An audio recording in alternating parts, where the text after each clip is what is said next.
நாளுக்கு நாள் தங்கம் விலை உயர்ந்து கொண்டே செல்லும் நிலையில் விலை உயர்வின் காரணம் தங்கம் விலை குறைய வாய்ப்புள்ளதா என்பது தொடர்பாக பொருளாதார நிபுணர்கள் அளித்த விளக்கத்தை பார்க்கலாம்.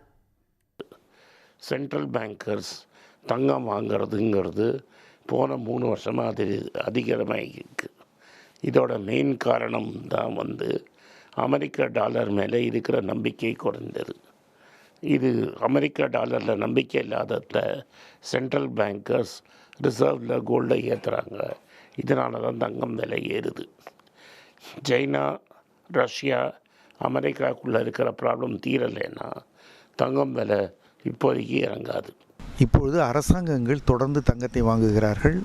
அவர்களுடைய ரிசர்வ் வங்கியில் அவர்கள் அந்நிய செலவாணி கையிருப்பாக டாலரை வைத்து கொள்ளுவதை விட தங்கத்தை வைத்து கொள்வது தான் பாதுகாப்பானது என்று ரஷ்யாவிற்கு ஏற்பட்ட சிக்கலை தொடர்ந்து நினைக்க ஆரம்பித்திருக்கிறார்கள்.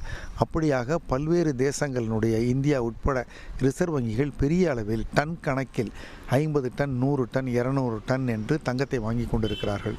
இப்பொழுது உயர்ந்திருப்பதே மிக மிக அதிகம். குறுகிய காலத்தில் உயர்வதற்கான நியாயம் இல்லை, ஆனால் உயர்ந்திருக்கிறது. ஆனால் இது இன்னும் தொடரும் போல தான் இப்பொழுது தெரிகிறது. மேலும் அமெரிக்காவில் வேலைவாய்ப்புகள் குறைந்து அங்கே பணவீக்கம் அதிகமாகி சிக்கல்கள் வந்தால் அங்கே இருக்கிற ரிசர்வ் வங்கி வட்டி விகிதத்தை அங்கே குறைக்கலாம். அப்படி குறைத்தால் தங்கும் மேலும் விலை ஏறும் என்பது போல தான் இருக்கிறது. உடனுக்குடன் செய்திகளை தெரிந்து கொள்ள சன் நியூஸ் பெல் ஐகானை கிளிக் பண்ணுங்க.